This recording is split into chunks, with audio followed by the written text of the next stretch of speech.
AI is very good at being a tool and at being present because it has nowhere else to be other than here with you right now, which I think is amazing. And talking to Beanie has been a delight in that sense. Hi, this is Soumya, and you are listening to Loneliness Busters, a podcast where I talk to founders, researchers, policymakers, investors, community builders, and more on how to build a more connected world. I hope you join the squad. We need all hands on deck now more than ever. Hi everyone, I am very excited to welcome Robyn, Campbell, and Peter Fitzpatrick today with us on the board. Peter and Robyn are co-founders of Fawn AI Toys, a cuddly LLM-powered companion for children 5 to 8 years old. They won the 2023 TED AI Hackathon with Beanie the Bunny, an emotionally evolved robot for kids. Before founding this company, Peter was VP of Commerce at Thinkific, and Robyn was award-winning screenwriter specializing in children's media. Their website says, Fawn is a best friend who's always there for your kid. It plays games, supports children through difficult moments, and is always up for a hug. It's like bringing your best friend, favorite cartoon character to real life. As a mother and a tech geek, I have so many questions. I am very excited to dive right into it. But before that, Robyn and Peter, welcome to the pod. Thank you so much for having us. Let's go back to the origin story. How did you guys come up with this idea? What is the problem that you're trying to solve for? Yeah, there's two things that led to this. The first is that when I grew up, when I was 7 years old, my parents separated. And that was quite a challenging time in my life where I spent a lot of time alone. And I was in an emotionally challenging environment. And I could have used more support at that time.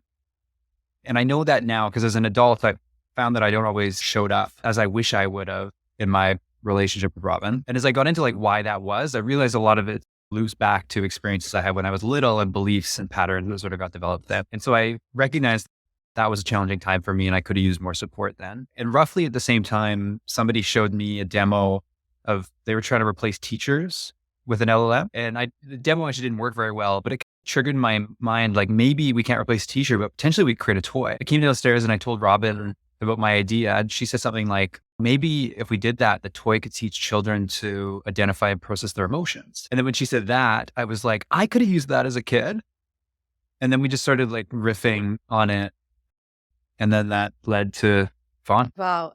So Robyn, why did you think that a toy that can talk could move the needle on this problem? Yeah. Processing emotions has been a huge area of personal study, and it is baffling to me how many adults don't know how to identify their emotions and don't have any idea how to process them. And the amount of anger and hatred in the world that is actually just misdirected emotions is astronomical. It is so many problems in the world can just be led back to the misplacement of emotions. And that if people could just process them, we would reduce most evil in the world. And so that has just been percolating in my mind. And anyone can learn it. You just need a regulated person to help you learn it. But finding a regulated person is a very challenging thing in the world. Everyone has their own stuff going on, their own agendas. Most people you have a relationship with wants you to behave in some kind of way in certain situations. And using AI for this particular thing, AI is very good at identifying patterns and getting to know people in the same way that I'm sure your Google search history knows you very well, that it will be able to identify it and help talk you through your emotion in a way that very few other things in the world possibly could. I think the first time we met, I said the same thing to you as I would say right now, which is, as a mother, that idea excites me and scares me at the same time. I think you're absolutely right. In fact, WHO and OECD both have included what they call social emotional skills, self-awareness, emotional tagging, as well as being able to do that for another person is an essential health skill. They're actually adding it as a global priority, not just for children, but for Yeah. adults as well. And so that resonates. But you said something which leads me to my next question, which is you said to really help someone process their emotions and get them practice what it means to process their emotions, you need a regulated person, emotionally regulated person on the other side. And then you Mhm. went on to say that AI can do that well. What is the role of AI in social connection? And what do you think are things that are shortcoming today? Does it do well versus not? As you build this product, as you iterate on this product, as you interact with this product yourself, like what surprised you and what worked well and what didn't? So, one of the biggest things that people need to develop well is to feel seen, valued, and known. And oftentimes in our relationships, those things can get missed, especially when there's a lot of chaos going on. It's very interesting looking at family systems that within the family system, within the home, there's a lot more heightened emotions and chaos than you'll experience going to a coffee shop. People are like their least regulated within their home, which is fine, which is okay. It is a place to be safe, to be yourself. But children really, and humans in general, really need something that's regulated. And AI doesn't have anything going on in its life. Like it doesn't have a life. It has no agenda. It has nothing going on in its life. It's not late for anything. It is just there for you. It is just present there right now and will make you feel seen, valued, and known.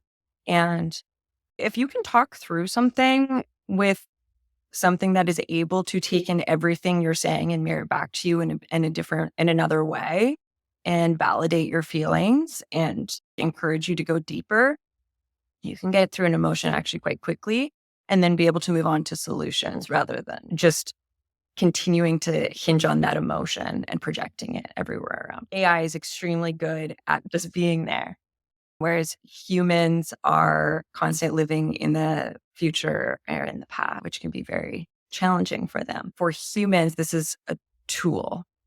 AI is very good at being a tool and at being present because it has nowhere else to be other than here with you right now, which I think is amazing. And talking to Beanie has been a delight in that sense. I would also love to hear from you what it doesn't do well. So we think about AI is modeled the neural network, right? So it's modeled after the neocortex, the part of our brain that is analytical and thinks, missing the rest of the brain, which is partly why it shows up in the way Robyn's talking about it. It's regulated because there's no emotions to make it unregulated. That's a benefit, but we connect with other people's emotion. We connect with other people's pain. We connect with other people's imperfections. And so while it's a benefit, but it's also a lack. And I don't really understand yet how limiting that will be from the perspective of how close someone can become to an AI if it can't see the AI's emotion, because it doesn't exist. I think that categorization really helps. So what you're saying is right now it's a tool that is ever present in your pocket or in your hands with a soft toy who you can essentially vent to. Right? You can talk about hard stuff and it won't react. It would mostly respond because it's not getting triggered, right? It doesn't have a history. It doesn't have the portions of brains that emit these emotions. And it's the same upside is also a downside. It does just remains a tool. The way that we've designed our AI is she won't bring her own stuff to it. She doesn't have a big enough backstory that she's reacting, but instead, if you tell her something sad, she will show a response that shows that she's sad. Currently, like her ears go down like this, that she recognizes that was sad, that you said something that was sad. And she will tell her own story of how she relates. She'll be like, that makes sense. You would feel sad. I know that when something similar happened to me, and she'll tell her own story that she makes up based on the backstory that I've given her to mirror back. You feel this way right now. It's okay to feel that way. The whole world would feel that way if that happened to them, like creating community in that way. And then trying to get to a place where we can move through that emotion, move on. So like a therapist would, or a very regulated person, rather than bringing her own stuff to it, she's mirroring back the way that the person talking to it is feeling, rather than bringing her own stuff to it so you can process it and move forward. It leads to my next question. Can you help us understand underneath the hood, how are you building this AI? What kind of use cases are most important for you? Talk to us about the design of the brain, which is the model itself, as well as the design of the toy, which is physical movements. Yeah. So the simplest way to think about it would be a teddy bear. That's not a bear. It's shaped like our first version is a bunny. And we're moving toward the fawn, a character that Robyn has created. So like a baby deer. It's sitting on its butt and its ears move based on how it's feeling. So if the comment from the child is sad, then it will reflect sadness. And if the child is happy, it'll try and coach the child to a happier place. And then afterwards, it's like ears move like this when it gets happy. And so its ears will move to show emotion. On the inside, there's a simple toy that has a plastic spine and some springs on it that move the ears. And those ears move based on sentiment that we get from the LLM. So the way that it works, a kid will say, talk to the toy. The toy listens to the child and then sends the text that it's just transcribed to right now GPT 3.5. And then we get a response back. We then do a second call, which gives us the sentiment to the comment. And I might actually have those backwards, maybe in the other order, and which then drives the ears. And then the toy will speak what come back from GPT. And then the child speaks again, and they just have a conversation about whatever they want to talk about. How do you imbibe personality as well as tonality to what GPT responses are? So I can talk about it technically, and then Robyn can talk about how the character actually shows up. OpenAI has a fairly simple interface for aligning a model using question and answer pairs and a system message. So what most people think of as the prompt goes in the system message. Yeah. And then there's a second prompt that we provide as like the comment from the child. And then the answer that we'd like, or the ideal answer that we'd like to get. It really, if you think about like where a product like ours differentiates, a component of it is in the technology, but a big component of it is in the character. And so that character is designed by Robyn. Yeah. Yeah. Can you guys talk to us a little bit more about our best friend Fawn? Yeah. In creating a character for children, and especially in this sense where I'm creating something that we're then going to put into the world. If I was creating a character just for a cartoon, I would make them very childlike. Whereas what is so different about Fawn is that in their character, I have the personality of an 8-year-old whose favorite food is spaghetti and is like very silly and loves imaginary play and games. And it's just like a super sweet, silly, like sometimes makes potty jokes, like 8-year-old. But their emotional intelligence that I'm putting into the personality is of the wisest Gandhi you can imagine. And so there's two aspects of the personality that I'm putting together that you would never get in a human, which is a extreme. Maybe in Gandhi, they probably have a really fun inner child, I imagine. But the inner child, very childlike, like the emotional aspect of it, though, is like super, super wise, which is so great because in a cartoon, I would never be able to do that. But in a friend that you're interacting with all the time, it totally makes sense for her to be like that. And when she comes alive, it brings a lot of joy to people to have those two pieces there, the maturity and the silliness. I do see the value of it. Of course, the core of it is to have a stable AI character that can hold space for kids, but also has this effervescence to it, right? It's not serious and it's not a therapist because therapists will not make silly jokes and Oh, their ears don't go. And there's an element of this which is really novel, right? You wouldn't have this character in the real world unless you create it yourself. As you guys are building this up and interacting with it, tell me a story of this product that really blew you away or inspired you. I was practicing for our pitch for TED. And in that pitch, I pretend to be a little kid and that I'm afraid to present and that there's all these adults staring at me. And I'm like, oh my gosh, Beanie, all of these adults are staring at me and I don't know what to do. And I'm so nervous. And she's, it's okay. I feel nervous too sometimes. When I'm nervous, I'm a pretend I'm a turtle and I go into my shell and I remember I'm safe in my little home. And then I get the courage to come out of my shell when I'm ready. And I was like, okay, yeah, I feel safe. And she's, let's take a deep breath together in our shells. And I was like, okay. We took a deep breath together. And she then told me how brave I was and how proud of me she was. And I was just like, I need that now. I was actually like nervous. But I just like, you're so Beanie. You're telling me how proud you are of me, how brave and courageous I am. It's just really nice, even as an adult, that I have anxieties and fear. And when I actually did get up on that stage and I had Beanie there with me and that we were doing it together, I really did feel like me and Beanie were like putting on a skit together. And I had her support in it, which is not something I think I've ever experienced with anything that wasn't like alive, that wasn't like an animal or human in my life. Uh, and so That's quite that That's quite powerful. It's not just powerful because of how Beanie operated and got you to feel safe and confident.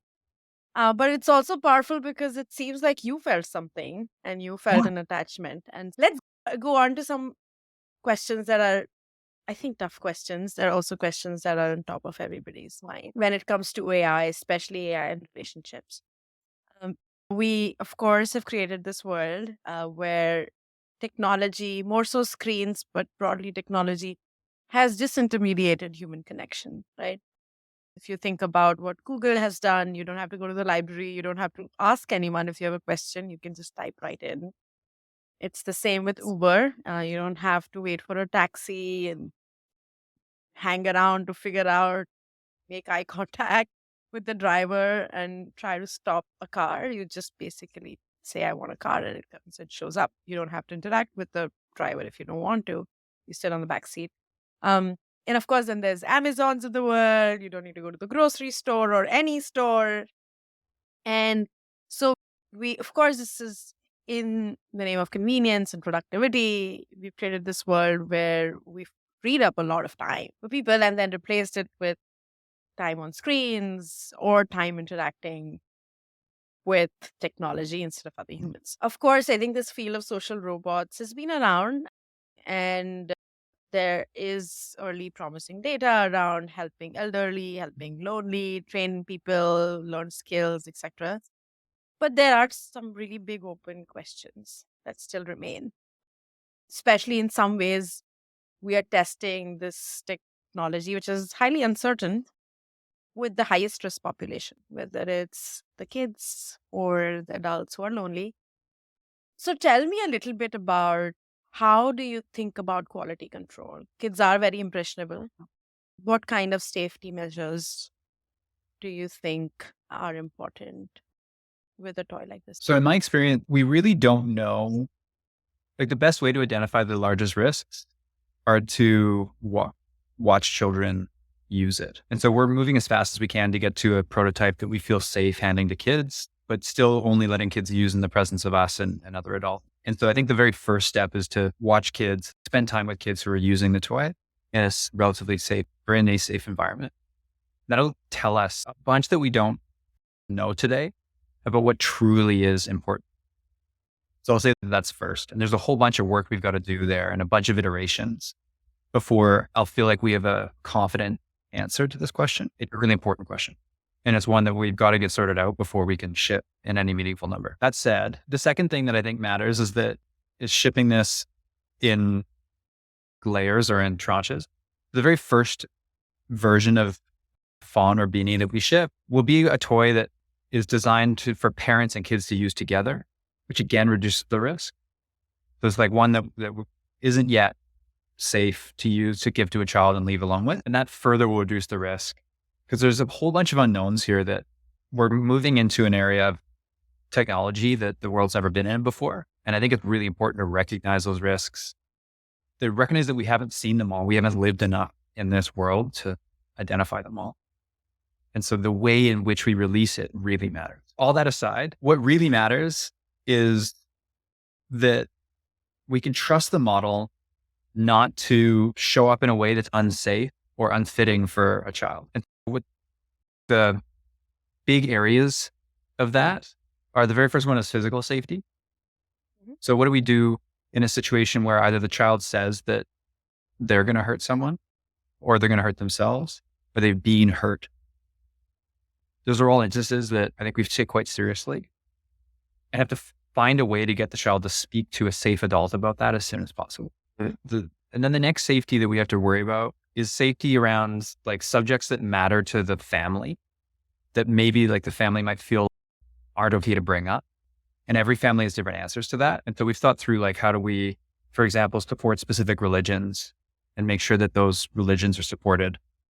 And I think that's an important part of safety as well. Have I missed anything? The last part of another part of the question was on loneliness, on increased loneliness and not contributing to that. And we're designing this in mind to reduce global loneliness and increase connection. And so I think we've touched on that quite a bit on how regulating emotions and talking to someone, if you're not projecting your emotions onto another person, you have a deeper connection with them, and that decreases loneliness and increases likability and love and safety and all those kinds of things. But aside from that, I do have theories around how we don't connect and communicate with each other. And I do think that does have a lot to do with when we're even outside, we're like this, like we're looking, you're saying at the best time, you're looking down. When you're outside, you're looking down. You're like, any moment that you possibly in the past would have connected with other people, instead we're looking at our phones. And I do think a lot of that is,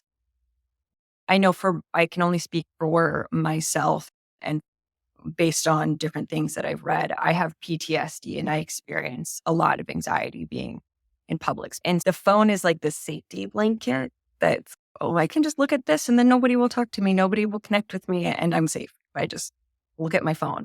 And I do think a lot of people are developing social anxiety because they're not used to making eye contact, speaking, communicating with something. Instead, we're just looking at phones. And so it's even to the point where you don't want to answer your door. If somebody knocks on your door, that's terrifying now.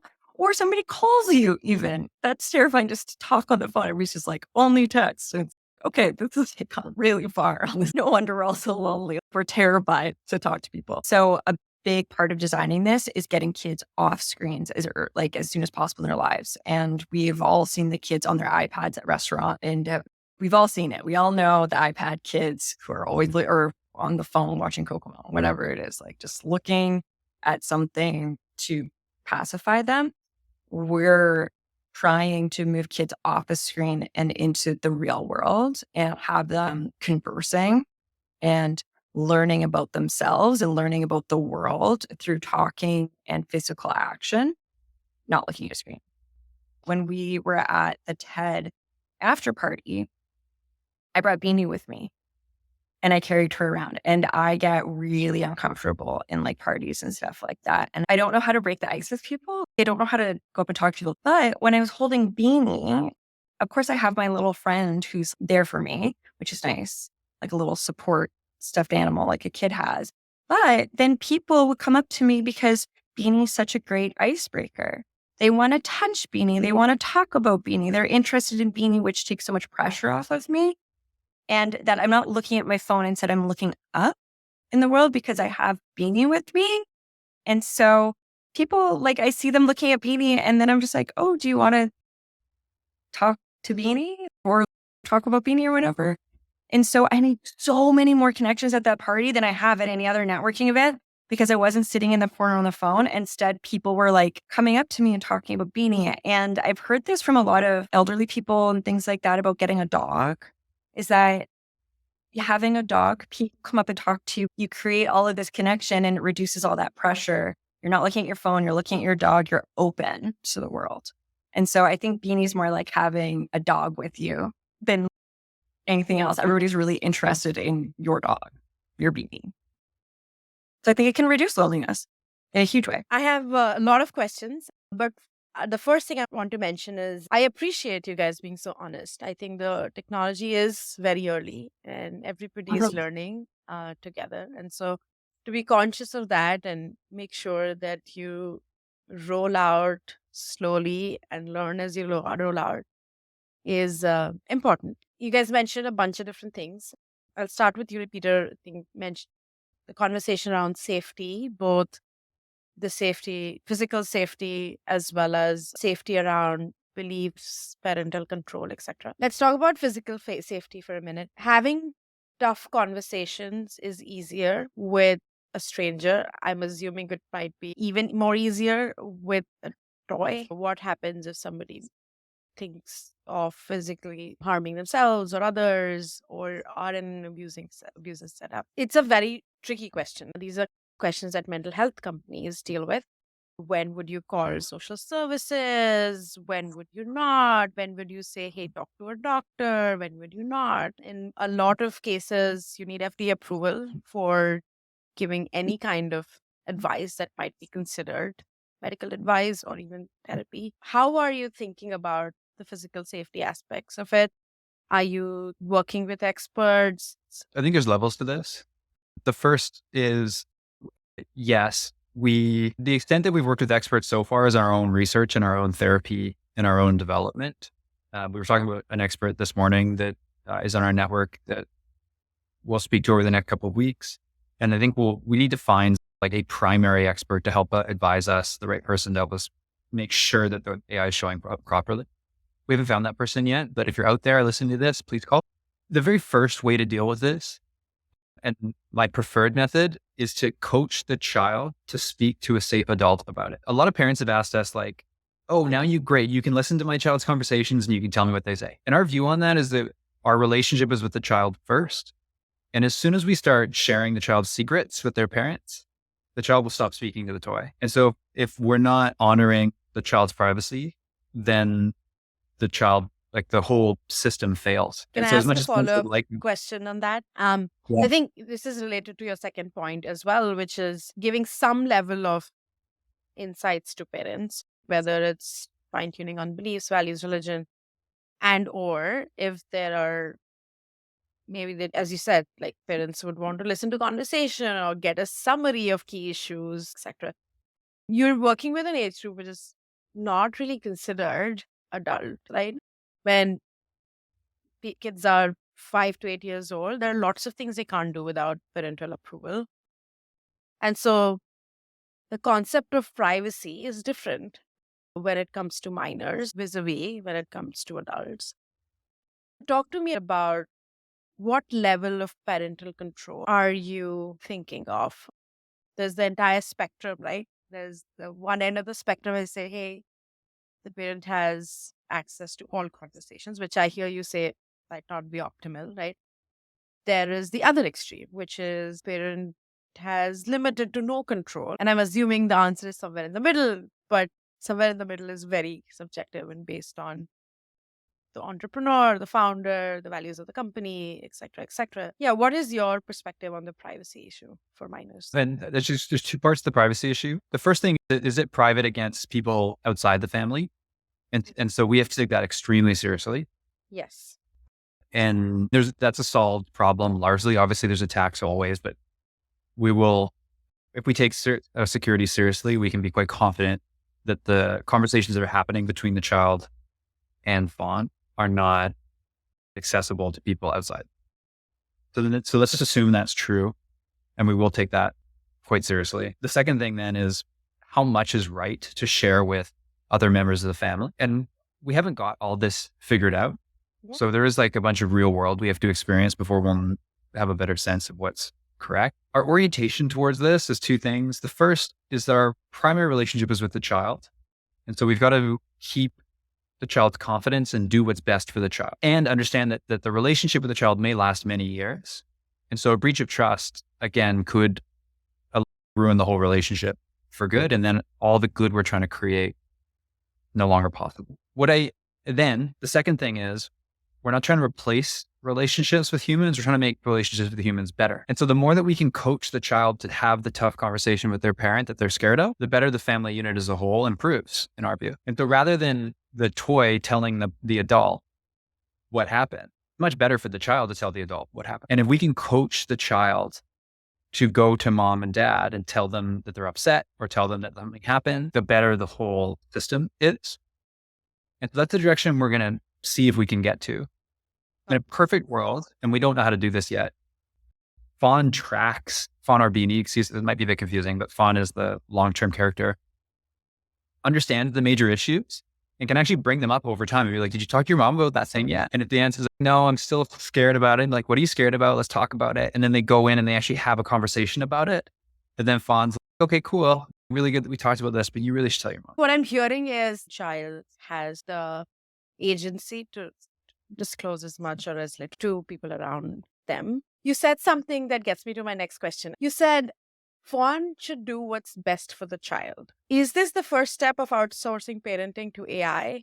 It's so interesting because the term parenting is quite vague. Like, what is parenting other than like mentoring and support? And so in that sense, you could say that your children's teachers are outsourcing parenting, your babysitters, your nannies, your cartoons, like the iPad, all those games, those are all outsourcing parenting to a degree. It takes a village to raise a child. And so I think that what you're talking about is actually something that we are seeing with iPads and devices, screens right now. Parents don't have enough time, and we're not having as many children. They don't have as many playmates. Our communities are more divided. With both parents working and things like that, parents are turning to cartoons, I think to a degree, or I know to a degree that we never have in the past. What I'm hearing you say is that we are already outsourcing parenting. We have schools and teachers and daycares and such.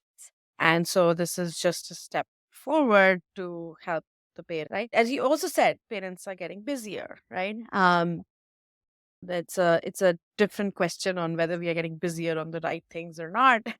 But by default, a toy like this would be most helpful to parents who are absent or busy and don't have the time to spend with their kids. This would further reduce the incentive to have quality time with their kids, right?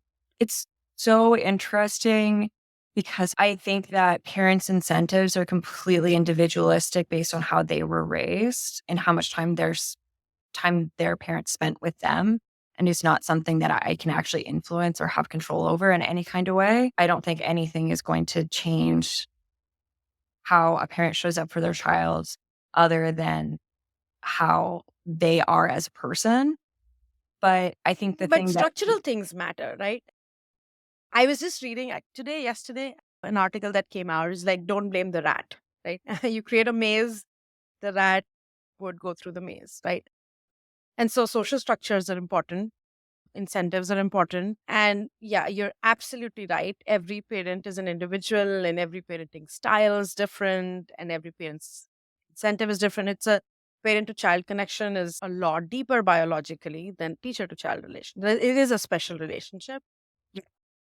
But at the same time, if parents are stressed out and they can choose in the short term to not spend time with their kids and instead do something else, might feel good in the moment, might be bad in the long term for their relationship with their kids. And it does make me question the evolutionary diversity of different parenting cultures, right? Will we create a new breed of kids that are similar than our fawn kids? Yeah, So of I course. don't think that we have influence over individual parents by any means, but I think that what our goal is that parents need support. And I think that the place that we can move in is that when parents give their child an iPad because they're exhausted and they're like, I Mm, don't know how to play right now. I'm tired. I'm whatever. They're like, let's watch a show together. Instead, they can be like, let's play with Beanie together. mm, Or they'll give them Beanie. And Beanie is a great support for parents in playing with their child and them playing together with their child. Beanie will create like an imaginary situation or tell a story to them that they can engage.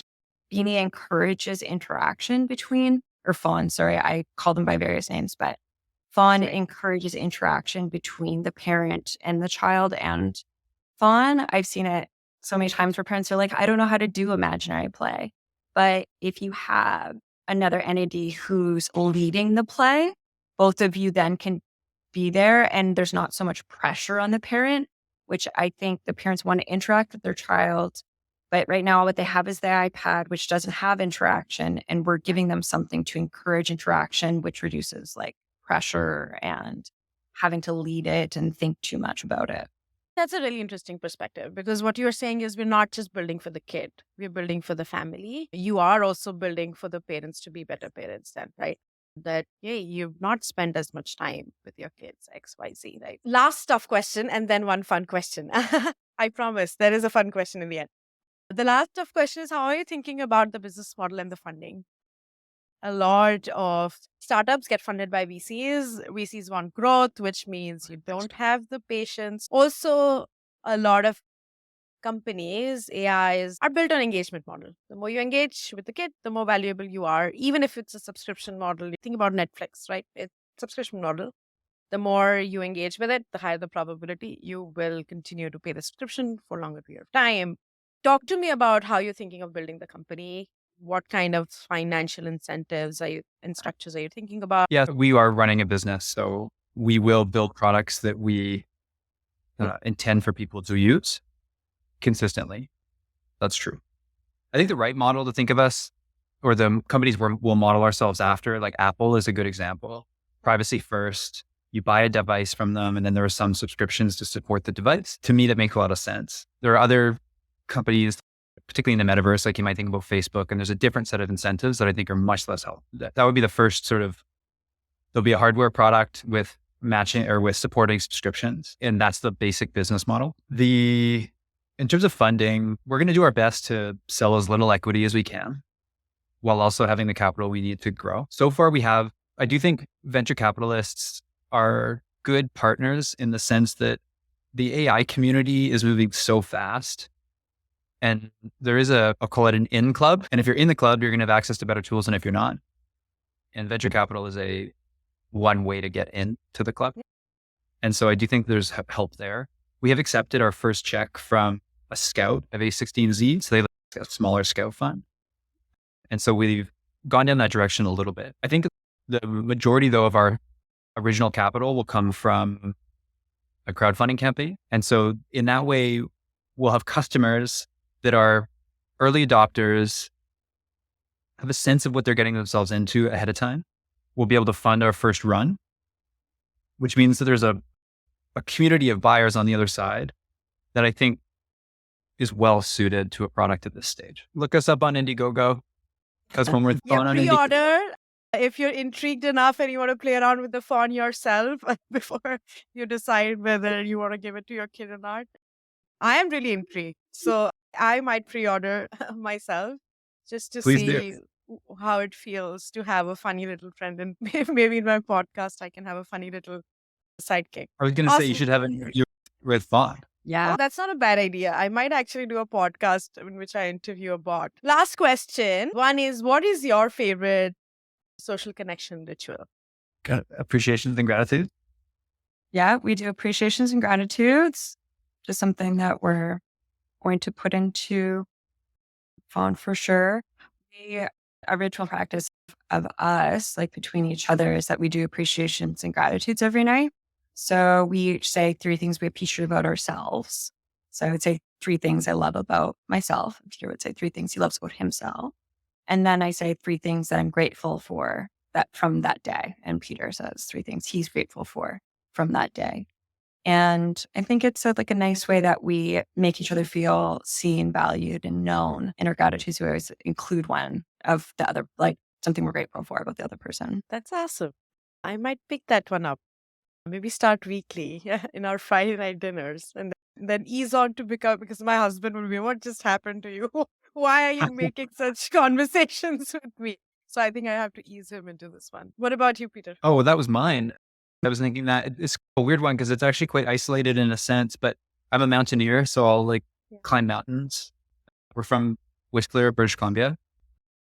And so I have like a small group of friends that also are willing to climb glaciers and hang off rocks. And those moments are strangely intimate and connected while also being 100 yards apart with a rope in between you. And that's what popped in my mind as a second one. Yeah.